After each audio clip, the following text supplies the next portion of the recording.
Hi everyone, ನಾನು ನಿಮ್ಮ Nirmala Prasad. Welcome back to my YouTube channel.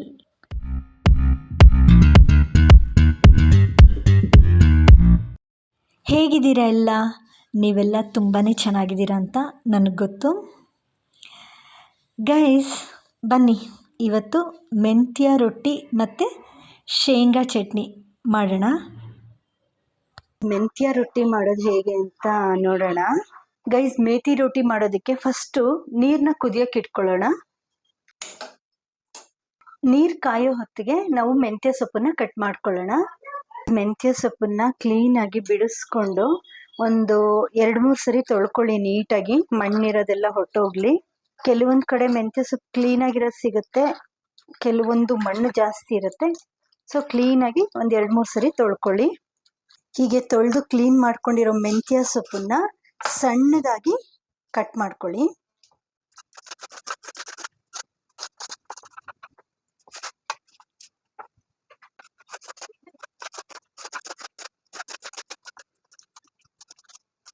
ನಿಮ್ಮ ಕೈಲಿ ಎಷ್ಟು ಸಣ್ಣ ಸಾಧ್ಯನೋ ಅಷ್ಟು ಸಣ್ಣಕ್ಕೆ ಹೆಚ್ಕೊಳ್ಳಿ.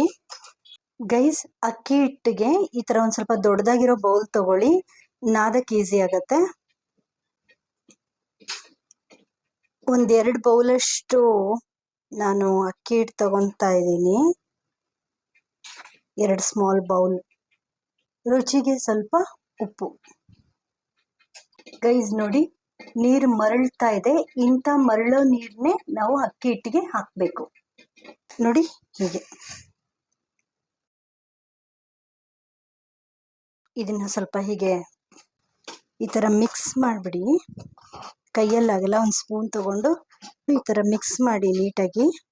ನಿಮ್ಗೆ ಆವಾಗಲೇ ಗೊತ್ತಾಗುತ್ತೆ ಇನ್ನೊಂದು ಸ್ವಲ್ಪ ನೀರು ಬೇಕಾ ಅಂತ. ನಾ ಇದಕ್ಕೆ ಇನ್ನೊಂದು ಸ್ವಲ್ಪ ನೀರು, ಮರಳಿರೋ ನೀರೇ ಇದೆ, ಅದೇ ಹಾಕ್ತೀನಿ.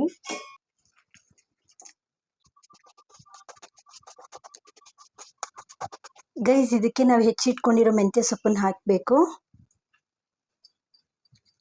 ಇದಕ್ಕೆ ಒಂದು ಸ್ವಲ್ಪ ಜೀರಿಗೆ ಹಾಕೊಳ್ಳಿ, ಟೇಸ್ಟ್ ಚೆನ್ನಾಗಿರುತ್ತೆ. ಈ ಥರ ಮಿಕ್ಸ್ ಮಾಡಿಬಿಟ್ಟು ಒಂದು 10-15 ನಿಮಿಷ ಬಿಟ್ಬಿಡೋಣ. ಸ್ವಲ್ಪ ತಣ್ಣಗಾಗುತ್ತೆ, ಬೆಚ್ಚಗಾಗುತ್ತೆ. ಆಗ ಕೈಯಲ್ಲಿ ನೀಟಾಗಿ ನಾದ್ಕೋಬೇಕು ಗೈಸ್. ಇದು ತಣ್ಣಗಾಗ್ಲಿ. ಗೈಸ್, ಇವಾಗ ಇದು ತಣ್ಣಗಾಗಿದೆ, ಇದನ್ನ ನಾದ್ಕೊಳ್ಳೋಣ ಚೆನ್ನಾಗಿ. 1 ಸ್ಪೂನಷ್ಟು ಎಣ್ಣೆ ಹಾಕೊಂಡು ನಾದ್ಕೊಳ್ಳಿ. ಎಣ್ಣೆ ಹಾಕೊಳ್ಳೋದ್ರಿಂದ ನಾದ್ಕೊಳ್ಳೋಕೆ ಒಂದು ಸ್ವಲ್ಪ ಸುಲಭ ಆಗುತ್ತೆ, ಅದಕ್ಕೆ. ಗೈಸ್, ಈ ಹಿಟ್ಟು ನಿಮಗೆ ಸ್ವಲ್ಪ ತೆಳ್ಳಗಿದೆ ಅನ್ಸಿದ್ರೆ ಅಕ್ಕಿ ಹಿಟ್ಟು ಮಿಕ್ಸ್ ಮಾಡ್ಕೋಬೋದು. ಸಪೋಸ್ ನಿಮ್ಗೆ ಏನಾದ್ರು ಗಟ್ಟಿ ಅನ್ಸಿದ್ರೆ ಸ್ವಲ್ಪ ಕುದಿಯೋ ನೀರನ್ನು ಸ್ವಲ್ಪ ಆ್ಯಡ್ ಮಾಡಿಕೊಂಡು ಮಿಕ್ಸ್ ಮಾಡ್ಕೋಬೋದು. ಗೈಸ್, ತವ ಕಾಯೋಕೆ ಇಡ್ತಾ ಇದ್ದೀನಿ. ತವ ಕಾಯೋದ್ರೊಳಗೆ ರೊಟ್ಟಿ ತಟ್ಕೊಳ್ಳೋಣ. ಈ ರೊಟ್ಟಿ ತಟ್ಟೋ ಶೀಟ್ ಮೇಲೆ ಸ್ವಲ್ಪ ಎಣ್ಣೆ ಹಾಕ್ಬಿಟ್ಟು ಹೀಗೆ ಗ್ರೀಸ್ ಮಾಡಿ. ಗೈಸ್ ನೋಡಿ, ಇಷ್ಟು ದಪ್ಪ ಹಿಟ್ಟು, ಒಂದು ಆರೆಂಜ್ ಸೈಜ್ ತಟ್ಟೋದು ಅಷ್ಟೇ. ಎಷ್ಟು ಬೇಕೋ ಅಷ್ಟು ತೆಳ್ಳಗೆ ತಟ್ಕೊಳ್ಳಿ. ಸೈಡ್ಸ್ ಎಲ್ಲ ನೋಡಿಕೊಂಡು, ಬ್ರೇಕ್ ಆದರೆ ಅದನ್ನು ಹೀಗೆ ಸ್ವಲ್ಪ ಸರಿ ಮಾಡಿಕೊಂಡು ತಟ್ಕೊಳ್ಳಿ. ಹೆಂಚು ಕಾದಿದೆ ಗೈಸ್.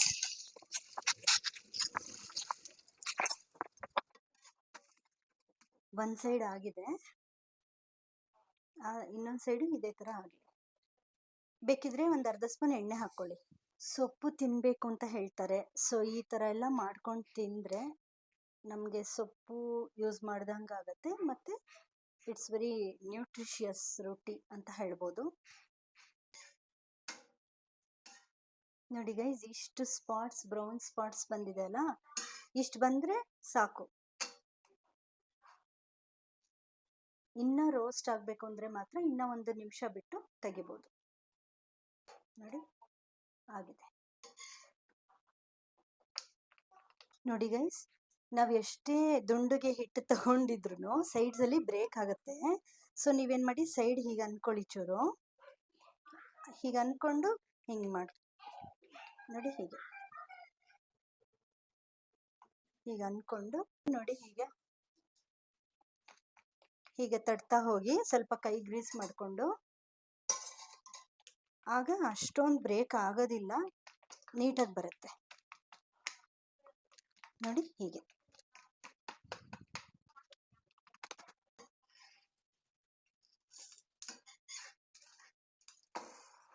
ಇಷ್ಟೇ ಗೈಸ್. ಇದು ನೋಡಿ ನಾನು ಚೂರಾಗಲಿ ನೋಡಿ ಆಯ್ತಿದು. ಚಟ್ನಿಗೆ ಕಾಯಿ ತುರ್ಕೊಳ್ಳೋಣ ಗೈಸ್. ಈ ಮೇಥಿ ರೋಟಿಗೆ ಶೇಂಗಾ ಚಟ್ನಿ ತುಂಬ ಚೆನ್ನಾಗಿರುತ್ತೆ. ಕಾಯಿ ಚಟ್ನಿನೂ ಚೆನ್ನಾಗಿರುತ್ತೆ, ಬಟ್ ಶೇಂಗಾ ಚಟ್ನಿ ಒಳ್ಳೆ ಟೇಸ್ಟ್ ಕೊಡುತ್ತೆ. ಶೇಂಗಾ ಚಟ್ನಿ ಆಗಿರೋದ್ರಿಂದ ನಮಗೆ ಹೆಚ್ಚಿಗೆ ಕಾಯಿ ಬೇಡ, ಸ್ವಲ್ಪ ತುರ್ಕೊಳ್ಳಿ ನೋಡಿಕೊಂಡು. ನೀವು ಬರೀ ಕಾಯಿ ಚಟ್ನಿ ಮಾಡ್ತೀನಿ ಅಂದರೆ ಕಾಯಿ ತುರಿ ಜಾಸ್ತಿ ಬೇಕಾಗತ್ತೆ. ನನಗಿಷ್ಟು ಸಾಕು. ಯೂಟ್ಯೂಬ್ನಲ್ಲಿ ಎಷ್ಟೊಂದು ಕುಕ್ಕಿಂಗ್ ಚಾನಲ್ಸ್ ಇದೆ. ಸೊ ನಾನೇನು ದೊಡ್ಡ ವಿದ್ವಾನಲ್ಲ. ನನಗೇನು ಗೊತ್ತಿದೆ, ನನ್ನ ಮನೇಲಿ ಹೇಗೆ ಪ್ರಿಪೇರ್ ಮಾಡ್ತೀನಿ ಅದನ್ನು ವಿಡಿಯೋ ಮೂಲಕ ತೋರಿಸ್ತಾ ಇದ್ದೀನಿ ಅಷ್ಟೇ. ಬೆಳ್ಳುಳ್ಳಿ ಬೇಕಾಗತ್ತೆ. ಬೆಳ್ಳುಳ್ಳಿ ಎಲ್ಲ ಕೊಲೆಸ್ಟ್ರಾಲ್ ಇರೋರಿಗೆ ತುಂಬ ಒಳ್ಳೆಯದು. ಕೊಲೆಸ್ಟ್ರಾಲ್ ಇರೋರು ಡೈಲಿ ಒಂದೊಂದು ಬೆಳ್ಳುಳ್ಳಿನ ಬೆಳಗ್ಗೆ ಹೊತ್ತು ಟ್ಯಾಬ್ಲೆಟ್ ಥರ ತೊಗೊತಿದ್ರೆ ಇಟ್ಸ್ ಗುಡ್ ಫಾರ್ ಹೆಲ್ತ್. ನಾನು ಮಾಡ್ತಾ ಇರೋದು ಶೇಂಗಾ ಬೀಜ ಚಟ್ನಿ ಆಗಿರೋದ್ರಿಂದ ನಾನು ಬೆಳ್ಳುಳ್ಳಿ ಒಂದು ಸ್ವಲ್ಪ ಜಾಸ್ತಿನೇ ತೊಗೊತಿದ್ದೀನಿ. ಇಲ್ಲಾಂದರೆ ಒಂದು 3-4 ಎಸಳು ತೊಗೊತಿದ್ದೆ ಅಷ್ಟೇ. ಸ್ವಲ್ಪ ಹುಣಸೆ ಹಣ್ಣು ಇಷ್ಟು ಗೈಸ್. ಇದನ್ನು ಮಿಕ್ಸಿ ಜಾರಿಗೆ ತೊಗೋತಾ ಇದ್ದೀನಿ. ತೆಂಗಿನಕಾಯಿ, ಹುಣಸೆ ಹಣ್ಣು, ಬೆಳ್ಳುಳ್ಳಿ, ಕಡಲೆ ಬೀಜ ಹುರ್ಕೊಳ್ಳೋಕೆ ಒಂದು ಪಾತ್ರೆ ಇಟ್ಟಿದ್ದೀನಿ ಗೈಸ್. ಪಾತ್ರೆ ಕಾದಿದೆ. ಶೇಂಗಾ ಬೀಜ ಒಂದು 2 ಹಿಡಿಯಷ್ಟು ಹಾಕ್ತಾ ಇದ್ದೀನಿ. ಅದಕ್ಕೇನೆ ಕಾಯಿ ಸ್ವಲ್ಪ ಕಮ್ಮಿ ಮಾಡಿದ್ದು ನಾನು, ಇದೇ ಇರುತ್ತಲ್ಲ ಅದಕ್ಕೋಸ್ಕರ. ಇದಾಯ್ತು ಗೈಸ್. ಇದನ್ನ ಮಿಕ್ಸಿ ಜಾರ್ಗೆ ಹಾಕ್ತೀನಿ. ಇದೇ ಪಾತ್ರೆಗೆ ಮೆಣಸಿನ್ಕಾಯಿ ಸ್ವಲ್ಪ ಬೆಚ್ಚಗೆ ಮಾಡ್ಕೊಳ್ಳಿ. ಈ ಥರ ಮಾಡ್ಕೊಳ್ಳೋದ್ರಿಂದ ಗ್ಯಾಸ್ಟ್ರಿಕ್ ಆಗಲ್ಲ ಅಂತ ಹೇಳ್ತಾರೆ. I don't know. ನಾನೊಂದು 6 ಮೆಣಸಿನ್ಕಾಯಿ ತೊಗೊಂಡಿದ್ದೀನಿ ಗೈಸ್. ಇದು ಖಾರ ನೋಡಿಕೊಂಡು ಹಾಕೊಳ್ಳೋಣ. ನೋಡಿ ಕಾಣಿಸ್ತಿದ್ಯಾ? ಇಷ್ಟಾದರೆ ಸಾಕು. ಎಲ್ಲನೂ ಹಾಗೆ ಆಗಿದೆ ಗೈಸ್. ನಾನೊಂದು 4 ಮೆಣಸಿನ್ಕಾಯಿ ಹಾಕಿದ್ದೀನಿ. ಸ್ವಲ್ಪ ಉಪ್ಪು ಹಾಕೋಣ. ರುಚಿಗೆ ಎಷ್ಟು ಬೇಕೋ ಅಷ್ಟು ನೋಡ್ಕೊಂಡು ಹಾಕೊಳ್ಳಿ. ರುಬ್ಕೋತೀನಿ ಗೈಸ್. ಫಸ್ಟು ಸ್ವಲ್ಪ ನೀರು ಹಾಕ್ಕೊಂಡು ರುಬ್ಬಿ.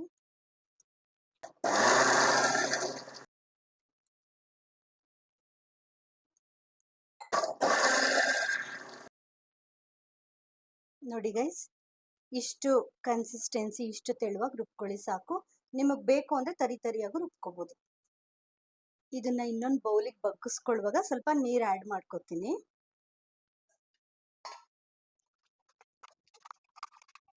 ನೋಡಿ ಗೈಸ್, ಇದು ತುಂಬ ಗಟ್ಟಿ ಇದೆ. ಇದಕ್ಕೆ ಸ್ವಲ್ಪ ನೀರು ಹಾಕ್ಕೋಬೇಕು ಗೈಸ್. ನೋಡಿ ನಾನು ಇಷ್ಟು ನೀರು ಹಾಕಿದ್ದೀನಿ ಚಟ್ನಿಗೆ. ತುಂಬ ಗಟ್ಟಿ ಆದರೆ ಅಷ್ಟೊಂದು ಚೆನ್ನಾಗಿರಲ್ಲ. ಸ್ವಲ್ಪ ಲಿಕ್ವಿಡ್ ಥರ ಇದ್ದರೆ ರೊಟ್ಟಿಗೆ ನೆಂಚ್ಕೊಂಡು ತಿನ್ನೋಕೆ ಚೆನ್ನಾಗಿರುತ್ತೆ. ಆಫ್ ನೋಡಿ, ಇಷ್ಟು ಗಟ್ಟಿ ಇದ್ರೆ ಸಾಕು. ಇದಕ್ಕೆ ಇನ್ನೂ ಬೇಕು ಅಂದರೆ ನೀರು ಹಾಕ್ಕೋಬೋದು, ನಿಮ್ಮ ಇಷ್ಟ. ನೋಡಿ ಇಷ್ಟು ಲಿಕ್ವಿಡ್ ಇದ್ರೆ ಸಾಕು.